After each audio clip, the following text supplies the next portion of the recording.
Everyone, अगर आप ये वीडियो अपने एग्जाम से पहले देख रहे हो ना, तो इस वीडियो के बाद में आपके मैथ्स में 10 से 15 नंबर ज्यादा बढ़ने वाले हैं, क्योंकि मैं आपको एक ऐसा तरीका बताऊंगा जिसके हेल्प से कि आप है ना वही लिखोगे लेकिन आपको उसमें मार्क्स ज्यादा मिलेंगे। तो बिल्कुल भी मिस मत करना, क्योंकि अब ये कुछ गलतियां होती जिसकी वजह से हम चाहते तो हैं कि भैया हमारे 75 प्लस आए, लेकिन जब रिजल्ट देखते बस 50 नंबर, इतने नंबर कैसे घट गए, हम तो करके इतना आए थे। लेकिन उसकी कुछ टेक्निक्स होती जो कि मैं आपको एग्जांपल से समझाऊंगा, पूरी शीट्स वगैरह हैं तो उसके बारे में मैं आपको पूरा बताऊंगा। तो सबसे पहले और सबसे इंपॉर्टेंट बात है, अभी इस टाइम के ऊपर स्टूडेंट्स का सबसे बड़ा डर यह है कि भैया मैथ्स का पेपर है, मैथ्स का पेपर अगर हार्ड आ गया तो मैं क्या करूंगा, मैं फॉर्मूलाज भूल गया तो मैं क्या करूंगा। अब बस एक चीज माइंड में आ रही कि भैया क्या करूंगा, कैसे करूंगा। सबसे पहली बात तो यह है कि पेपर आपके हाथ में नहीं है, तो आप उसकी चिंता ही मत करो, पेपर ऑलरेडी बन चुका है, बस आपको मिलना है, ठीक है। तो इसकी चिंता ना करो कि पेपर हार्ड आएगा, पेपर बहुत ही ज्यादा आसान आएगा, जो आपने पढ़ रखा है वही आएगा।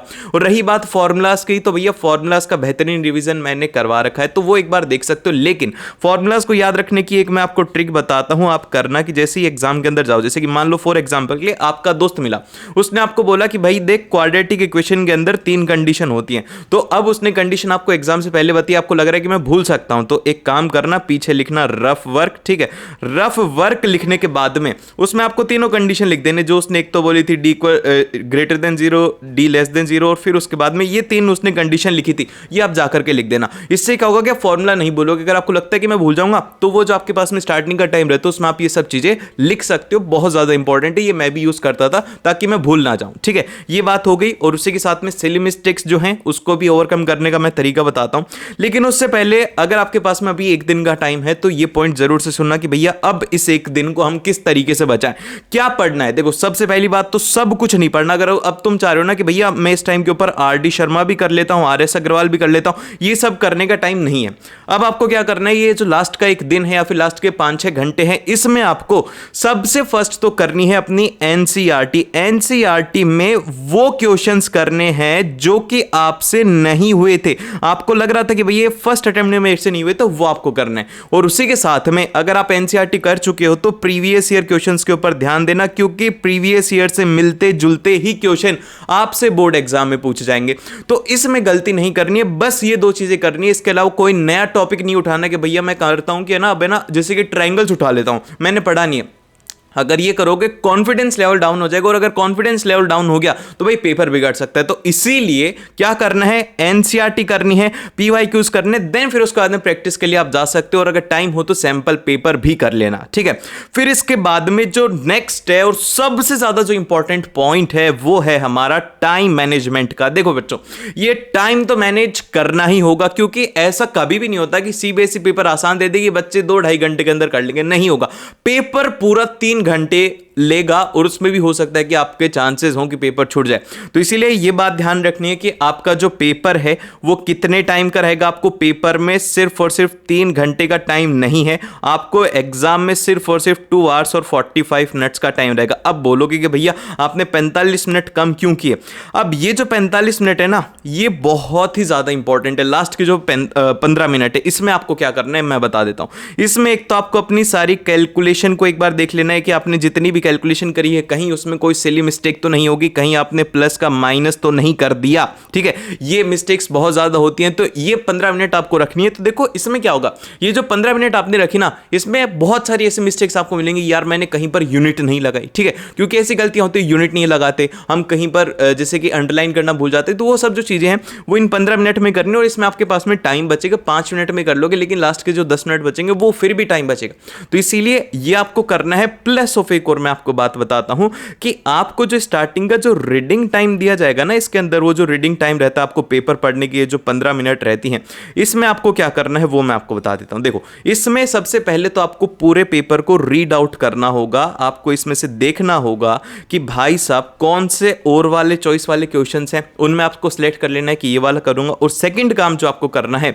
वो करना है यूनिट्स को हाईलाइट कर लेना है कि भैया यूनिट्स के अंदर बहुत ज्यादा गलती होती है। एग्जामिनर जानता है कि बच्चा जल्दी जल्दी के अंदर क्या करेगा, सेंटीमीटर को मीटर में कन्वर्ट करना भूल जाएगा, मीटर को सेंटीमीटर में। तो इसीलिए यूनिट्स को अंडरलाइन करना इसमें बहुत ज्यादा जरूरी है। तो ये दो काम आपको करने रीडिंग के टाइम के ऊपर। और ये जो 15 मिनट्स का रीडिंग का टाइम है, अगर टाइम बचता है तो आप इसमें एमसीक्यू को सॉल्व कर सकते हो। लेकिन आपको पेपर अटेम्प्ट करते हुए सबसे पहले एमसीक्यू नहीं करने हैं। आपको पेपर किस तरीके से अटेम्प्ट करना है उसके बारे में मैं थोड़ा सा बता देता हूं, क्योंकि यार आपका बहुत ही बेहतरीन पेपर होना चाहिए। तो इसीलिए सबसे फर्स्ट आप करिएगा सेक्शन जो है आप लोगों का डी, क्योंकि इसमें कैसे क्वेश्चंस हैं, आपके लॉन्ग आंसर टाइप क्वेश्चंस हैं, इनमें आपको टाइम ज्यादा लगेगा। तो इसीलिए सबसे फर्स्ट आपको लॉन्ग आंसर टाइप क्वेश्चंस करने हैं, ताकि आपको कॉन्फिडेंस आए कि भाई मैं लॉन्ग आंसर्स कर चुका हूं और आपके दिमाग में स्ट्रेस कम होगा। लेकिन वहीं पर ही देखोगे कि भाई लास्ट के अंदर 20 मिनट बचे हुए हैं मेरे पास में 4 क्वेश्चन है, तो कैसे करूंगा। तो वहां पर फिर हम इसमें घचड़ पचड़ कर देते और यहां पे हमें मार्क्स का लॉसेस होता है। तो मैं आपको जो शीट दिखाने वाला हूं अभी, इसमें भी ये जो टॉपर्स की शीट है, ये इसमें इन्होंने यही हर एक टॉपर ने यही फॉलो किया है कि मैथ्स के पेपर में तो एटलीस्ट सबसे पहले लॉन्ग आंसर करते हैं, देन फिर उसके बाद में शॉर्ट आंसर करते हैं और फिर लास्ट के अंदर एमसीक्यू करते हैं। क्योंकि कई बार एमसीक्यू के अंदर ट्रिकी वो क्वेश्चंस पूछ लेते हैं जिसमें कि हमारा टाइम वेस्ट हो जाता है। तो इसीलिए आपको ध्यान रखना है कि आप किस तरीके से अटेम्प्ट करोगे। सबसे पहले लॉन्ग आंसर, फिर उसके बाद में शॉर्ट आंसर्स और फिर उसके बाद में आप एमसीक्यू, इस पैटर्न के अंदर आपको अटेम्प्ट करना है। इसमें क्या है, इसमें बोला गया है कि let the number of the books bought be N. तो आपको सबसे पहले क्या करना है, अपना एजम्पशन जरूर से लिखना है कि आप किसको एज्यूम कर रहे हो और कैसे एज्यूम कर रहे हो। देन फिर उसके बाद में नेक्स्ट आपको लिखना है यहां पे कि आपको क्वेश्चन में क्या क्या गिवन है। गिवन जो भी आपको गिवन है, जैसे कि कितने बैग्स हैं, फिर उसके बाद में उनका क्या अमाउंट रहा, और जो भी आपको चीज गिवन है वो आपको प्रॉपर उसमें लिखनी है। क्योंकि अगर आप ये गिवन नहीं लिखोगे तो आपकी प्रेजेंटेशन अच्छी नहीं होती। एटलीस्ट स्टार्टिंग के 1-2 लॉन्ग क्वेश्चन है उनमें तो आपको लिखना ही, क्योंकि फर्स्ट इंप्रेशन जो होना चाहिए ना टीचर पे बेहतरीन होना चाहिए। फिर उसके बाद में क्या करेंगे आप, इसमें ध्यान रखिए जैसे कि आपको जो सॉल्यूशन है वो स्टेप वाइज करना है। जैसे कि ये स्टेप आपने लिखा, तो इसके बाद में आपको ये कॉमन लेते हुए दिखाना है। ये नहीं कि आपको पता है कि भाई इसके बाद में 1/80 हो जाएगा, ये आप मत लिख देना, क्योंकि अगर ये लिखोगे तो यहां पर स्टेप्स के मार्क्स डिडक्ट होते हैं। ये बात ध्यान रखनी है। और प्लस ऑफ आपको एक बात और यहां पे याद रखनी है, वो ये है कि यहां पे जैसे कि ये स्टेप है, ये है क्वाड्रेटिक फॉर्मूला को यूज में ले रहे हो, तो आपको इसको एक्सप्लेन करना है कि आप क्या यूज में ले रहे हो। जैसे कि इसमें प्रॉपरली इसने एक्सप्लेन करा है कि क्वाड्रेटिक फॉर्मूला यूज में लेना है, बट यहां पर एक गलती है छोटी सी। ये तो टॉपर था तो इसकी तो इग्नोर होगी, ये लकी था। तो अब आपको क्या करना है, इसमें क्वाड्रेटिक फॉर्मूला को लिख करके भी दिखाना है। अगर लिख करके दिखाओगे अच्छी बात है, अदरवाइज आप इसे ऐसे भी लिख सकते हो। अगर बड़े फॉर्मूलाज है उन्हें आप छोड़ सकते हैं।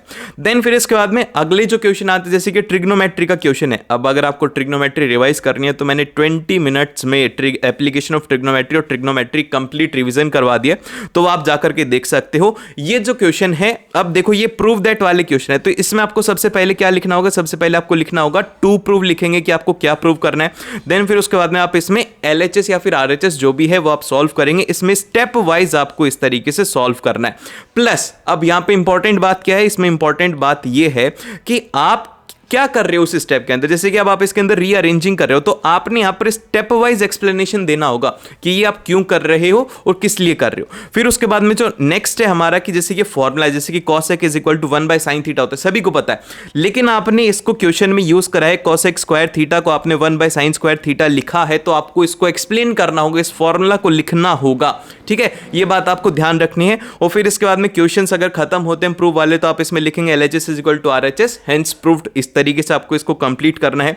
और फिर इसके बाद में जैसे कि हमारे डायग्राम्स वाले क्वेश्चन आते हैं, तो डायग्राम आपको इसमें ड्रॉ करना होगा। अगर नेसेसरी है तो आप इसमें जरूर से डायग्राम ड्रॉ करेंगे, वो करेंगे आप पेंसिल से। और इसमें भी वही हमें स्टेप्स फॉलो करने हैं, स्टेप वाइज हम इसमें हर एक चीज लिखने वाले हैं। इक्वेशंस को हमें मार्क करना है कि अब जैसे कि आपने यहां पे इसमें से ये वैल्यू रखी है, तो किस इक्वेशन से आपने लिखी है, ये सब आप इसको मार्क करेंगे। और लास्ट में जो भी आपका आंसर आएगा वो आप इस तरीके से लिखेंगे। अब इसके बाद में देखो, जैसे कि अब मान लो कि कोई थ्योरम आप यूज में लेने वाले हो, तो अब उस थ्योरम को या फिर कोई भी एक कंसेप्ट आप उसमें यूज ले रहे हो, तो आपको क्या करना होगा, उससे एक्सप्लेन करना होगा। जैसे कि we know that diagonals of parallelogram bisect each other, तो यहां पर आपको जो रीजन है उसको एक्सप्लेन करना है कि ये ऐसा क्यों हो रहा है। तो ये तो पता है कि आपको होता है, लेकिन आपको उसको इंक्लूड कर देना है। जैसे कि थेल्स थ्योरम आती है, तो थेल्स थ्योरम लगा रहे हो तो उसको एक्सप्लेन आपको करना होगा, फिर उसके बाद में उसका फॉर्मूला लिखना होगा। फिर इस तरीके से आपको करना है। फिर लास्ट में आपका जो भी आंसर रहेगा उसका बॉक्स में बना करके हाईलाइट कर देना। ये आपकी बेहतरीन परफॉर्मेंस रहेगी।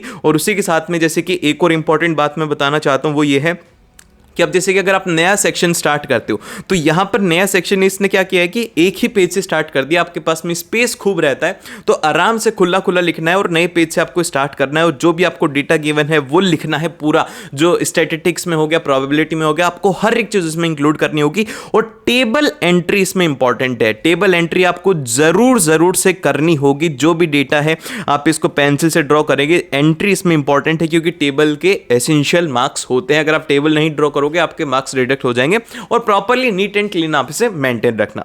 फिर इसके बाद में नेक्स्ट आता है कि सेक्शन बी जो स्टार्ट करो, जैसे कि 2 मार्क्स वाले जो क्वेश्चन, इसमें स्टूडेंट सोचता है कि यार 2 नंबर का है तो इसमें फॉर्मूला लिखूं या नहीं लिखूं। अब जैसे कि जो क्वेश्चन है ये है कि probability of getting a composite number, तो अब आपको यहां पर प्रोबेबिलिटी वाला फॉर्मूला लिखना होगा, आप डायरेक्टली नहीं लिख सकते हो, ये बात आप नहीं समझो और ये ध्यान रखना है। और प्लस ऑफ यहां पे एक और बात मैंने लिखी हुई है कि यूनिट्स का ध्यान रखना कि लास्ट में आप आंसर जब लिख रहे हो तो उसमें आपको इंक्लूड करना है। जैसे कि 4 सेंटीमीटर है तो आपको मीटर में पूछा गया तो आप इसको लिखेंगे 0.04 मीटर और फिर इसको आप लिखेंगे आंसर ये हो गया। इस तरीके से आपको ये करना है। और all the very best for your exam, बहुत ही ज्यादा बेहतरीन आप एग्जाम करने वाले हो। अपने आप के ऊपर विश्वास रखो और आपको मैं जो लास्ट मिनट रिवीजन जो मैंने करवाया है अगर नहीं देखा है तो वो एक बार जरूर से देख करके चल जाना। सारे फॉर्मूलाज और कंसेप्ट एग्जाम से पहले बहुत ही बेहतरीन तरीके से, वो भी कम टाइम के अंदर 20-25 मिनट में सब कुछ रिवाइज करवा दिया, तो उसे मिस मत करना।